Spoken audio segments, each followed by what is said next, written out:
Good evening, ladies and gentlemen, and welcome to a special Saturday night edition of Sirhan on X, coming to you live from Cincinnati, Ohio, here in the United States. Hope everyone had themselves a wonderful 8th of March, 2025, and a wonderful Saturday on top of it, of course, in the middle of the weekend. Those of you know I don't do weekend podcasts or live streams, whatever you want to call it. But given the historical event of what took place 5 decades ago, it deserves its time of day for it, and I'm going to give it because it more than well deserves it.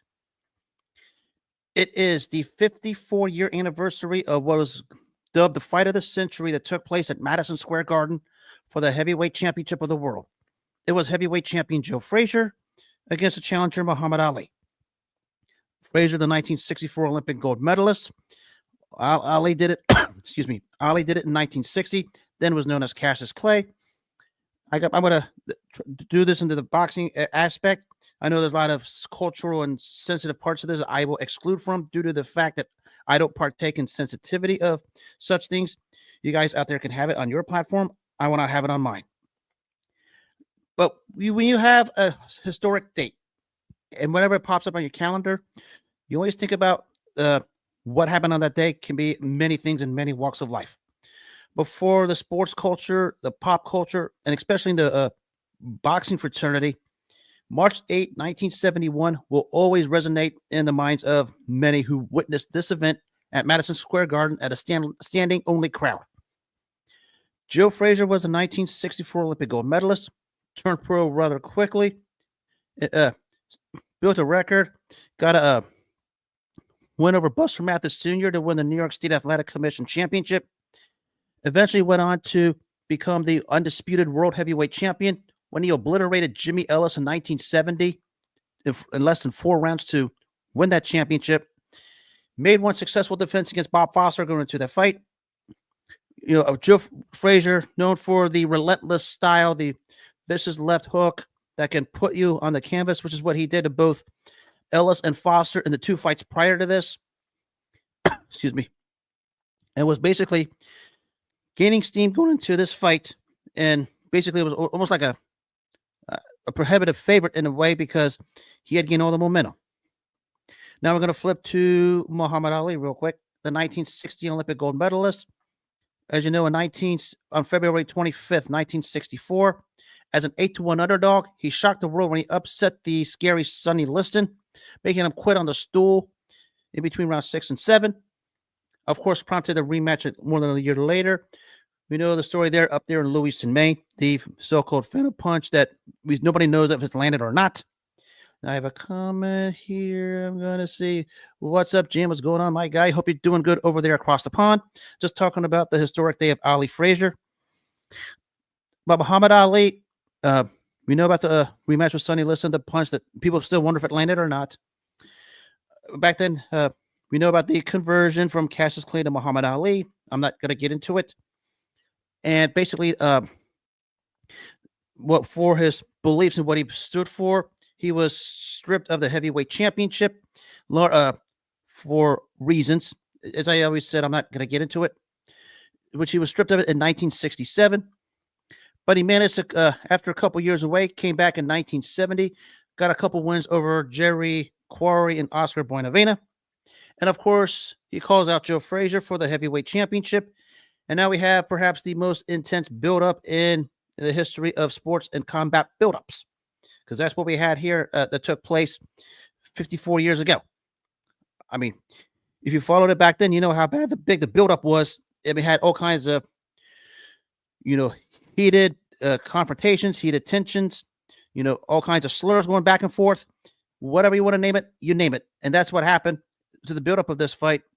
And basically, not only was it a big sensation in New York City at Madison Square Garden, which packed the house, it was a global sensation because not just in the States, but also parts of the world, mainly like places like South Korea, the United Kingdom, among many others, were showing this fight on closed circuit television in the area of millions all across the theaters globally, and it became a global iconic event. Maybe the most iconic boxing event it had go in about 4 decades, because before that was the second fight between Joe Louis and Max Schmeling. and other fight followers can tell you the historical significance of that. So all the craziness, we know what happened with all of this. The two guys generally didn't like each other. The guys basically just tossed all kinds of verbiage. Some of it was, hype. Some of it was, somewhere in the middle. But of course, some of it was genuine and there's real hatred. Of course, we could forget the confrontation in the ABC studio in front of Howard Cosell, where Ali spit a word and Joe Frazier took it the wrong way, and the fracas broke out. And I can go on and on about the historical and the cultural significance of this, because it changed a lot of things, especially in the world landscape of how people go to live events. Because at the time, probably the most star-studded event the sport of boxing had ever seen. People like Barbara Streisand, Diana Ross, among many others. Hugh Hefner, the founder of Playboy, was there. And the list goes on. Sold out Madison Square Garden to the max at this particular night, March 8th, 1971. The divides into the fight itself a little bit. Started out like Ali was going to control early, winning the first couple rounds of the fight. But in typical Joe Frazier fashion, he was coming and coming and coming and coming. I mean, just relentlessly coming. Looked like Frazier was going to take over. And then back comes Ali in the middle rounds. He looks like he's ready to take over till it started till the pressure of Joe Frazier gradually wore him down. In a typical Joe Frazier fashion, pitting Ali against the ropes, pounding him to the body. It got to a point to where Muhammad Ali was trying to do everything he can to avoid the oncoming pressure of Joe Frazier, because, maybe the most relentless pressure fighter in heavyweight history, especially we talk about with that lethal left hook that puts fighters on the floor like Frazier did to both Jimmy Ellis and Bob Foster prior to this. I mean, Ali took it about as well as you could take it for about 14 and a half rounds, and basically held his own. Lots of exchanges, lots of back and forth, lots of ebb and flows in this particular fight. Lots of momentum switches. You can go back and forth on this. Started with Ali, Frazier, Ali, Frazier. But the real capper was Joe Frazier's strength to gradually and slowly fatigue Muhammad Ali, to where in the 15th round, they traded punches, and Frazier beat Ali to the punch with the left hook, and Ali was on the canvas. Though he did beat the count and managed to survive on his feet. Basically, the damage was done, and your winner that night was Smoking Joe Frazier for the heavyweight championship of the world. There's a lot of misconstrues about who was a champ, who was a challenger. Frazier was the champ, but for that championship to mean anything, he had to beat Muhammad Ali, because Ali didn't lose a title in the ring. He was basically stripped of it for the reasons. You know what the reasons are? Again, I will not use my platform for it. And basically sparked off probably a tone for all kinds of stuff. I mean, talk about historic rivalries, great trilogies, among many other things.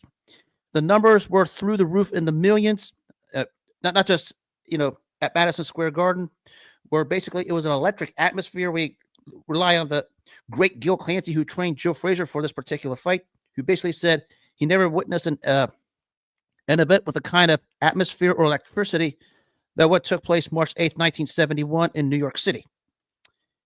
And it was basically a global hit. All kinds of pay-per-views, all kinds of closed-circuit televisions, all kinds of theaters globally became one of the most globalized bonanzas in boxing history, and maybe all of sports history. And you can argue sports culture. You can dig into the details on this, because it goes very, very many ways, and some of it's a little sensitive, and I won't use this platform for it.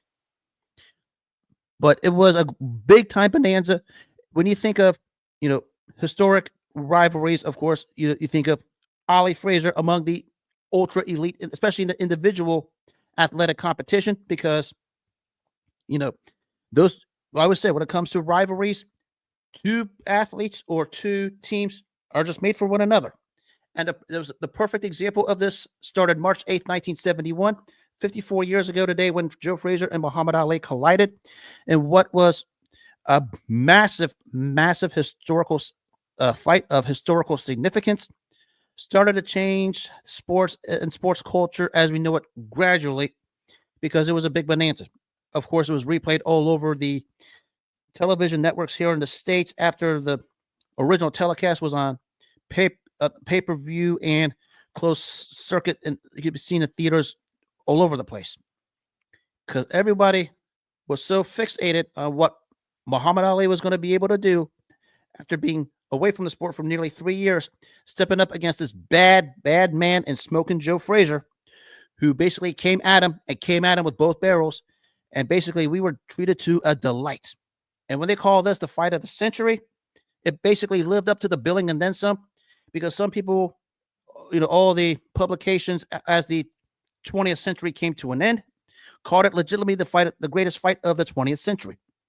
I mean, it's one of those fights that had high expectations and surpassed the high expectations because it was a beauty of a fight. I've always said when it comes to combat sports, especially in the world of boxing, maybe the beauty of it is the internal violence that takes place between two warriors of combat fighting at the highest level.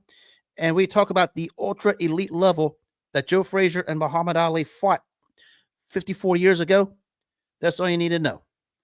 I mean, you probably had a lot of fights that came close to, especially in the heavyweight division at that elite level. But maybe ever, we're never going to see anything remotely close to the ultra elite peak for peak. You could probably argue peak for peak when Joe Frazier and Muhammad Ali just let it all hang out March 8th, 1971 in New York City. And of course, Joe Frazier, after finally getting Ali in the ring, trained harder than he ever trained before, fought harder than he ever fought before to successfully defend the heavyweight championship. You could probably argue that was probably his finest hour and probably the end of his peak because of the next year and a half, even though he was winning fights, you could see the back and forth he had with Ali started to take its toll on him. And of course, maybe you could argue that real end came January 22nd, 1973 in Kingston, Jamaica, when he was knocked out in 2 rounds by George Foreman. And of course, a year later, it prompted a rematch between Frazier and Ali. This time, Ali controlled the tempo and the pace to his liking. And basically, because though Frazier did have his moments, wasn't like the Joe Frazier when he fought Ali 4 years before in their first fight. And Ali just cruised to a unanimous decision win. And of course, after that, Muhammad Ali would regain the heavyweight championship by beating George Foreman and Kishasa Sayer, also known as the Rumble in the Jungle, a.k.a. the Rope-a-Dope, whatever you want to call it. And of course, it prompted the third and final fight of that epic trilogy. It took place in Manila in the Philippines, October 1st, 1975. Probably the most brutal fight in combat sports history, given the beating both guys took. And they're already on their downturn anyways, because both guys' bodies been through a lot. But you could probably argue that probably the most brutal heavyweight championship fight in boxing history, maybe in all of boxing history. A lot of brutal ones, but maybe nothing compared to this. I mean, Muhammad Ali was just gasping for breath. Joe Frazier's face was a grotesque mask. Even Ali said that was the closest thing to death he ever witnessed. And of course, there was this hot dispute of that third fight between Frazier and Ali, where had Frazier's cornerman Eddie Futch not stopped the fight. Ali's trainer Angelo Dundee said he would have. That myth has been back and forth debunked, or whatever the hell you want to call it, many, many times. But basically, October 1st, 1975 ended that all-time great trilogy between Joe Frazier and Muhammad Ali. Now, and we talk about the great trilogies between two fighters in combat sports, especially in boxing, none is going to ever top Muhammad Ali and Joe Frazier for a boatload of reasons. When you think about the historical significance that took place, not just March 8th, 1971, billed as a fight of the century, but what took place 4.5 years later in the Thrilla in Manila in the Philippines when they closed out that trilogy. That will always be their gold standard of trilogies in the sport of boxing. The ones you could probably say that came close was the 90s heavyweight trilogy between Evander Holyfield and Riddick Bowe, which is like rock'em sock'em robots between those two. I mean, like Ali and Frazier, Holyfield and Bo were made for each other and basically relit the heavyweight division in the 90s with that trilogy in 92, 93, and 95, respectively. You can go to the turn of the century, go south of the heavyweight division. We talk about the trilogy between Marco Antonio Barrera and Eric Morales. Mexican supremacy with the decline of Julio Cesar Chavez and Ricardo Lopez close to retirement. Those two ways an epic trilogy in the featherweight division. You can go a little further down the line with Israel Vasquez and Rafael Marquez. Your prototypical put the head on a swivel and just beat them upside the head type 4-fight series between the two of them. That was classic, especially that first fight where it was so breathtaking.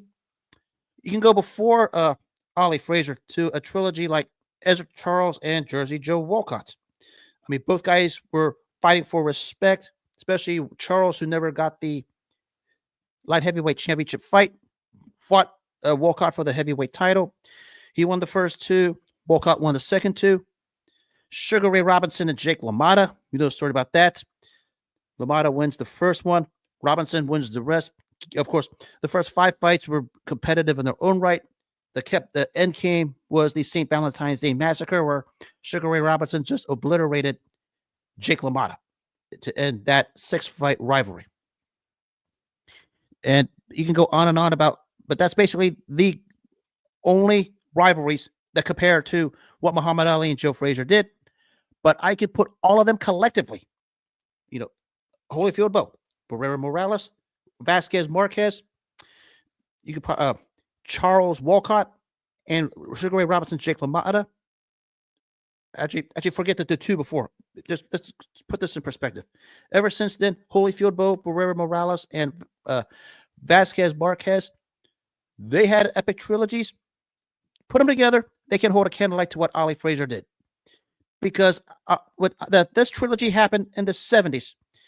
It set a new standard for rivalries that took place. Now, I should mention another one in the middle there was when Muhammad Ali had his 3-fight series with the standout Ken Norton, which is every bit as great as Ali-Frazier was, but not even in that ballpark because Ali-Frazier had surreal all-time great history. But the legacy that was left, March 8th, 1971, still resides forever and ever and ever. You can nitpick it, you can cherry pick it, you can break it down, you can bring out all the issues, all the political aspects, all the, pardon the expression, the racial aspects of it. Doesn't matter. What they did in that ring for 15 rounds in one of the most all-time great, epic, high-level fights at the highest level. I mean, it's so high nobody can see it into the clouds of the sky there. That's how terrific this fight was 54 years ago. Now we talk about all-time great rivalries in all sports. I mean, you talk about individually, everyone's going to say Ali-Frazier. I mean, we know that. I mean, it's up there. It is up there. It's not even close. I mean, you could talk about before then in the NBA with Bill Russell and Wilt Chamberlain. We know how that was. The battle of the epic big men of that era. Who was a greater big man? You know, Bill Russell, the defensive stalwart against Wilt Chamberlain, who was basically the buzzsaw of that time. You can go to, of course, the 80s, Larry Bird versus Magic Johnson. You know, the head-to-heads they had going into the 80s when they met 3 times in the NBA Finals. Of course, the teams Lakers and Celtics, always the epic rivalry, going all the way back to when they were the Minneapolis Lakers under George Mikan against the Celtics with Bill Russell. You could talk about, actually, you would talk about individual sports. How about tennis? There's a boatload of those here. I mean, the more modern one is, of course, Roger Federer and Rafael Nadal, who had epic classics in the tennis field, especially when they met at Wimbledon. You can go back to even women's tennis to Chris Evert and Martina Navratilova. They had a great women's rivalry. For a while, Monica Seles and Steffi Graf had a good one. Of course, the whole thing was ruined when that idiotic, no-good-for-nothing fan decided to stab Monica Seles out of nowhere. But still, Seles and Graf had a great tennis rivalry themselves. Of course, all the college sport rivalries have their own, rivalries. Also, of course, the marquee one is always going to be, especially in college football, will be Ohio State, Michigan. Nothing tops that. In college basketball, we have one here in Cincinnati. They're called the Crosstown Shootout, Cincinnati and Xavier. Always something when those two teams go at it. In the NFL, we, of course, all the top flight quarterbacks throughout the years. Of course, the more modern one you could go is Tom Brady versus Peyton Manning through the 2000s when they met at the highest level of quarterback supremacy. Later on, you could say more modern, maybe Patrick Mahomes versus Josh Allen, but I can't say that because Mahomes has won all the playoff games. Josh Allen wins the regular season games. That's a different story. Of course, NFL team rivalries you could go on to. Of course, the historic one being Green Bay and Chicago. Any of the four NFC East teams, Dallas, Philly, the Giants, and Washington, they've always had epic classics. Even some real hatred rivalries, like the AFC West back in the day when nobody liked the Raiders when they were in Oakland or Los Angeles. I mean, they were fighting with the Broncos and the Chiefs that week in and week out. I mean, every time they play, there's always something wild going on when the Raiders play the Chiefs and the Broncos.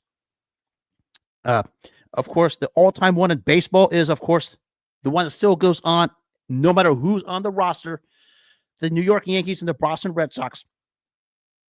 I mean, we go, what, maybe a century and a half, maybe? I mean, that's how long that rivalry's been, and it's still ongoing. Every time those two teams go at it, regular postseason, something wild happens. Aaron freaking Boone hitting the walk-off to win the 2003 series between the two. And of course, we forget the year later when Boston was down 3-0 to come back to beat the Yankees 4 straight to advance to the World Series. That's an all-time great rivalry. Ali-Frazier is in the middle of all that. Maybe you could argue it's over all of that because we're not talking about a boatload of these rivalries at the level we are now. If we're not talking about Ali-Frazier, because it is on its own, it stands on its own for many reasons. You can talk about historical significance and whatever in terms of pop culture. But when you think about some of the rivalries, maybe this one opened the doors for how people could watch and view rivalries at any level in any sport for whatever reason. And that's what we had. Of course, I could throw in some more in the middle of it, but that's probably the crux of all of the rivalries that took place. Now, of course, after all this took place between Frazier and Ali, career sort of went in different paths. Frazier never got to that magical moment. You know, he did fight Ali 2 more times, as I said. Lost convincingly in the second fight. Had, of course, a breathtaking fight with Ali at the Thrilla in Manila in the Philippines, where basically it was life and death for both guys. Had there been a 15th round, the way you read the stories about the Thrilla in Manila, both guys might have been dead in the 15th round. I mean, that's how brutal that fight was. But that was probably the end game for Frazier. Of course, he lost his title to Foreman in 73. They had a rematch with Foreman in 75 after that, where Foreman just did the same thing to him again, beat him, stopped him, and that was all she wrote. Basically, you say the second Foreman fight was the end of Frazier's career. Never got to that title. Never got a title shot again. Never got to that level. But still a top 7 all-time great heavyweight just because of his impact. And when you think about the deep culture in Philadelphia of some of the great Philadelphia fighters, he stands alone. I mean, of course, he was born in Beaumont, South Carolina, but moved to Philly to pursue his boxing career. And just like you see in the movies Rocky Balboa, where Sylvester Stallone as Rocky Balboa jogs up the steps and pounds meat carcasses, that was how Joe Frazier prepared for Muhammad Ali. The exact same thing. And where did he prepare for this fight at? Philadelphia, Pennsylvania, the home of Muhammad Ali. The home of Rocky Balboa, excuse me. My apologies. So that was Joe Frazier. His place in history is going to be secure. Ali, you know, the career record of all-time greatness speaks for itself. Worked hard to get back to this point. The Frazier win in 74 in the second fight set him up to regain the heavyweight championship from George Foreman when he beat him in the Rumble in the Jungle, October 30th, 1974. Made a couple of successful title defenses before the Thrilla in Manila that took place October 1, 1975. And made a couple more defenses after that. Had a tough, grueling third fight of the trilogy with Ken Norton. Had a brutal fight with the viciously hard-punching Ernie Shavers in a fight where he was getting hammered and somehow was standing up. But some people point to that as basically where the downturn really was, because a little close to a year later, he would lose his championship to Leon Spinks, only to get it back September 15th, 1978 in the Superdome in New Orleans, Louisiana. And it says something about Muhammad Ali when he went to the well to find it in his soul, in his heart, and in his gut, the extra desire to be the heavyweight champion again at a time when his health was starting to fade and it was starting to decline, and people were calling for him to retire after the first Spinks fight. Ali didn't want to listen. He basically went out there and basically went to the well for one last time to become something that's probably never going to be seen again. The lineal, legit, three-time heavyweight champion of the world. Not fake championships like Daniel Dubois. Legit, real heavyweight champion. The lineal champion 3 times. No one's going to come close to that. That was how great Ali was. Now, of course, after that fight, he would vacate the title and just had 2 inexcusable fights against Larry Holmes and Trevor Berbick, which in hindsight should have never taken place. But people around the situation had their chance to prevent it. But because of the dollars involved with the name of Ali, we had some real scumbags who said it was okay for those 2 fights to go on. You can go ahead and research that yourself. I won't use that to discuss this particular situation because it's about celebration for what Joe Frazier and Muhammad Ali did 54 years ago today in New York City. Now, of course, there's a reason why New York was called, Madison Square Garden was called the Mecca of boxing for the longest time. It had some of the most electric, off-the-chain, through-the-roof historical events to take place at that time. Maybe the meat of it all was Frazier and Ali. Boy, I wish I could talk about this. We live something like this today because nothing's even going to come close. I mean, I could dig deep and deeper if I want to in terms of the significance of what this fight did for the boxing community, but a lot of people still think it doesn't mean anything at the end of the day. Let me remind you of something else. The cheapest ticket for this fight, was $150. If it was today, it'd be about $1,200. It equates to $1,200 in 2025. If we had Ali-Frazier today, it took place wherever the hell you would have it, MSG, Vegas, Saudi Arabia, England, wherever. The cheapest ticket would be $1,200. The cheapest ticket. I say that most expensive. The cheapest ticket would be $1,200 because this was only a 100. The cheapest ticket was barely over $100, and both fighters' fight purses were a full guarantee of $2.5 million, which would equate to somewhere in the area of over $25 million apiece if it was today. That should tell you the type of a financial bonanza and the historical significance Ali-Frazier was back in 1971. Now, I mind you, this is 1971, not 2025, when people are so pocket watchy over what a fighter makes. Back in those days, you didn't even care how much a fighter makes. All you wanted to see was just 2 gladiators at that ultra elite level, 2 of the top 7 all-time great heavyweights. You could probably argue Ali's probably a top 2 all-time pound for pound ever with Sugar Ray Robinson. Frazier, he's definitely up there as an all-time great, a top 7 all-time great heavyweight. To do it at that level, at the grandest stage of them all, in front of a globalized audience. Not only the 20+ thousand that packed Madison Square Garden, but all the people that watched it in closed circuit theaters who paid the dollars to watch it on pay-per-view television, to watch the replay version on ABC's Wide World of Sports with Howard Cosell, tells you the significance of what Ali-Frazier was. And it was 54 years ago today, the world witnessed not just only a historic event, but a terrifically great fight that probably we're not going to see anything close to that level ever again. Because it was a case of the best fighting the best, going at it at their best. There was no taking off, no, stipulations, nothing like that. They didn't care.